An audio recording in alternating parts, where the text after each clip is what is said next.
All about it. Ahead after some kind of confrontation with police. Now, it's unclear what happened, but what was obvious to anyone who was watching was that this young man was very badly injured. An Occupy protest from Oregon to Boston, you see there, look at that map, rallies, is in LA right now. Hundreds blocked an intersection between the Bank of America Tower and the Wells Fargo Plaza before police intervened. 18 people arrested there. NBC. Energy throughout the day, thousands of students gathering at Union Square, marching down to Foley Square, where the police have just estimated that we had at least over 30,000 people. Yeah. So this is, you know what I saw today? I saw the most diverse-looking social movement I think I've seen in my lifetime at Foley Square. It was incredible, and we're talking different ages, different race, people of all walks of life. Really, a movement that's not just speaking on behalf of the 99%, but is really reflecting what the 99% looks like, and people saying, hey, we need a system that serves all of us, not just that serves the very wealthy and the very powerful. And I think towards them, here's a start, Congressman. These are just some of the issues that Occupy organizers really care about, and right now they're calling it phase 2 of the movement. It's time to tax the rich. Have we not talked about that in recent weeks, recent months? It's time for the wealthy in this country to pay their fair share. It's time to end the wars the way politicians told us they were going to do. It's time to restore Glass-Steagall and bring some sanity and fairness back to Wall Street. It's time to repeal Citizens United. It's time to get money out of politics. Can we have elections federally funded? That's what these folks want. It's time to invest in infrastructure and education, which, Mr. King, your party has consistently voted down every effort to do. It's time to stop busting labor unions, whether they're private, public, 5 employees, or 5,000.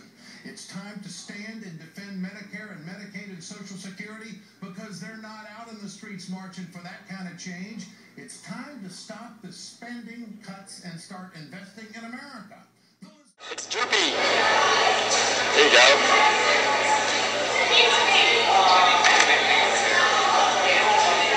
Says the People's Hall open to the 99%. Can you tie it to the banister? He's doing it over there. I mean, you guys will be able to carry him in for the vote, too, if you want.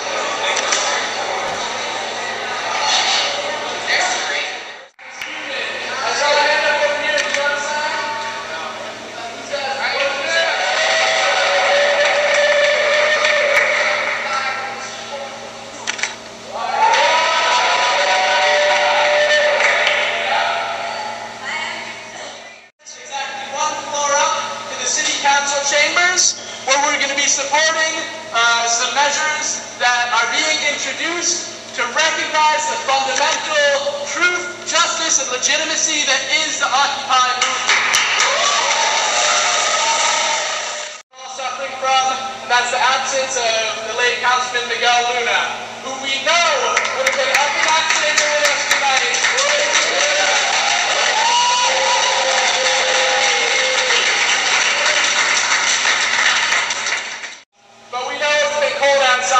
Far too long for far too many. And tonight, as we get together to join together as one in the halls of power to warm ourselves, we know that that means something for the movement, because that's what this is about fundamentally. It's about occupying and taking back what's rightfully ours. Because for too long, all the warmth and all the goodness and all the richness in this society has been hoarded by too few. That's right. Come in tonight to claim this space. We're in solidarity with people all around the world today on November 17th.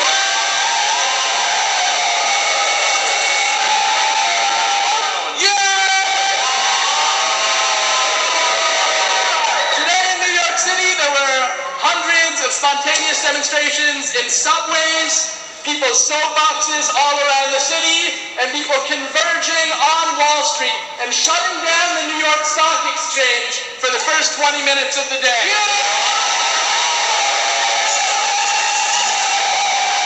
There was thousands and thousands of people driving their trucks onto Wall Street and shutting down the street. To do so with brave, inspiring, courageous courageous actions are happening all over the country, all over the world today, and this is one of them. And we're here in solidarity with Occupy Wall Street, Occupy Providence, Occupy everywhere. Without further ado, I want to introduce our two facilitators.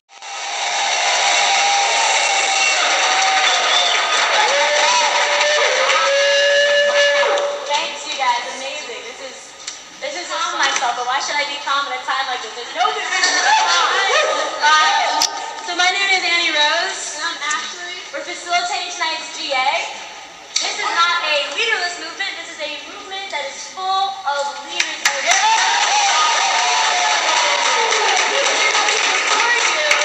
We stand up here before you. It is not as leaders of any sort.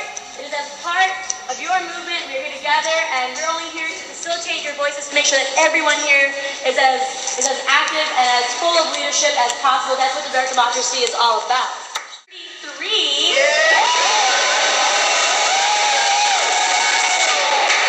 I want this opportunity to thank the entire Occupy family, all these occupiers. People have been camping out overnight. People have been donating their food and their time, cooking our meals, supporting us online, on the street. Folks just having conversations with their friends. The General Assembly! This is where we practice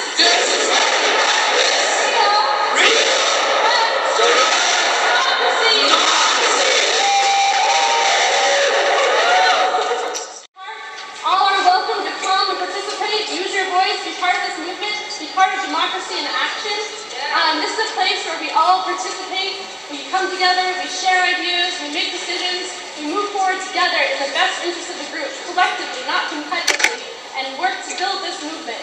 This is not planning for the movement, this is the movement.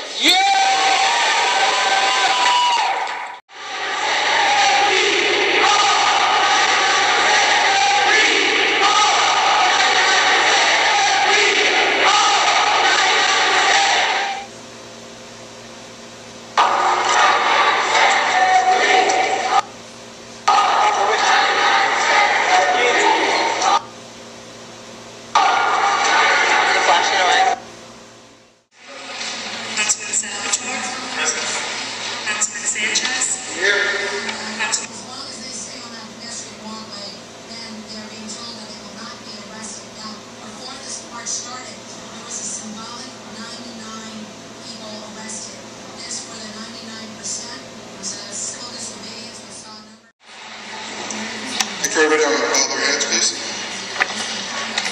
Heavenly Father, I call upon you once again. Help us to help the city of Providence through these tough times, and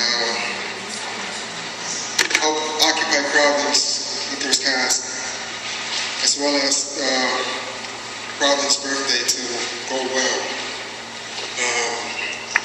Just protect us at all times, and just be with us.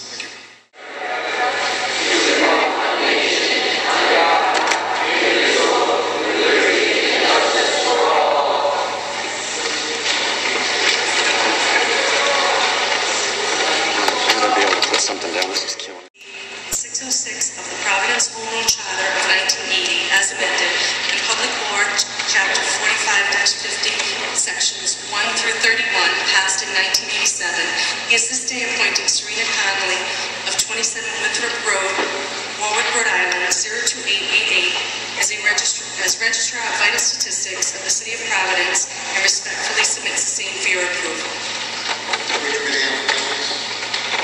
Item number 4, communication dated November 1st, 2011, informing the honorable members of the City Council that pursuant to sections 302B and 1008 of the Providence Home Rule Charter of 1980 as amended, and Public Law Chapter 45-50, sections 1 through 31, passed in 1987, he is this day appointing Jeffrey L. Likens of 21 Vaughan Street, Providence, Rhode Island, 02904, as Director of the Department of Inspections and Standards of the City of Providence, and respectfully submits the same for your approval.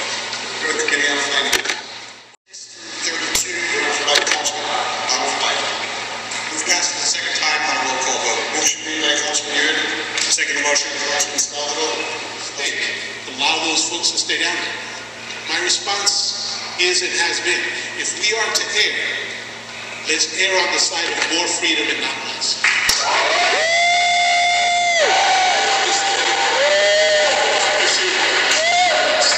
I understand this resolution is going to be sent to committee, and I ask that we get speedy consideration.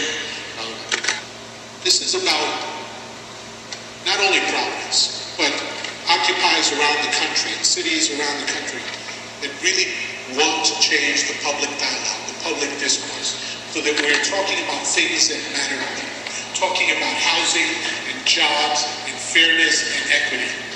Let's not squelch that conversation. Let's allow them to keep the conversation alive.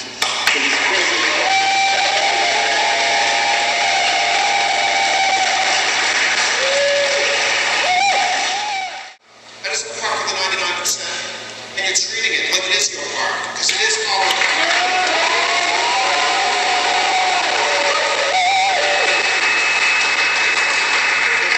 And I also want to express my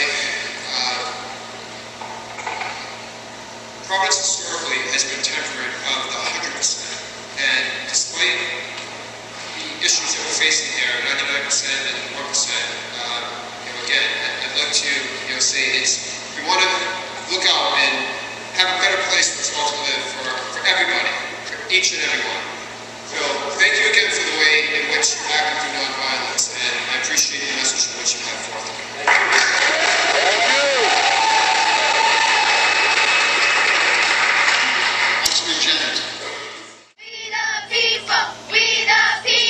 United States of America.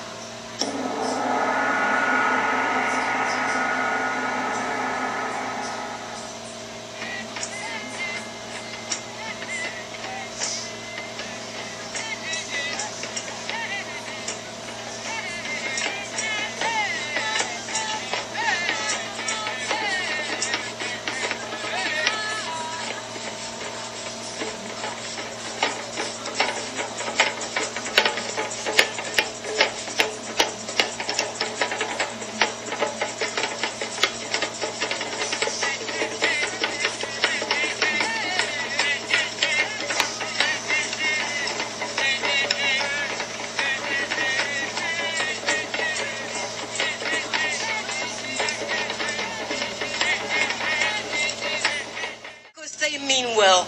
They don't want to harm anyone. They don't. There was an arrest recently in Occupy Park where a young man allegedly knocked the hat off of a police officer. They went into the crowd and grabbed him and yanked him out of there. And there were at least five police officers injured today. Shepard, one was cut on the hand by some broken glass, and several had some sort of liquid thrown in their face. Apparently it was vinegar thrown in the face of police officers. We're told that the mayor and police commissioner are about to visit those injured officers in the hospital this hour, Shep. What do we expect? I don't know what you want. Well, I would say we haven't won yet. We have major changes ahead of us, and it's going to take a grassroots force. It's going to take, this movement isn't about just this park here. This movement is about millions of Americans, and we have to find ways to get people really active, because it's going to take a huge grassroots force to challenge the power of the big corporations, the big banks, Wall Street, that have accumulated political power for the past few decades, and they've done it under both Republican and Democratic administrations. The influence of Wall Street money is a bipartisan issue, and we, this movement is outside of that, acting as a force, and hopefully we will get some change. Jonathan Smucker, appreciate your time tonight here on the Ed Show. Thanks for being an American. Now let's turn to just too many average folks across the country that understand this divide, and they sympathize with the protesters and the movement. Now, Washington politicians, they can dress nice and look smart and say the right things in front of the camera and say they're working hard for their constituents, but you know what? If they think that they can ride out this storm, they're not going to be able to do it. There will be an election day and there will be change. These people are going to be involved. No question.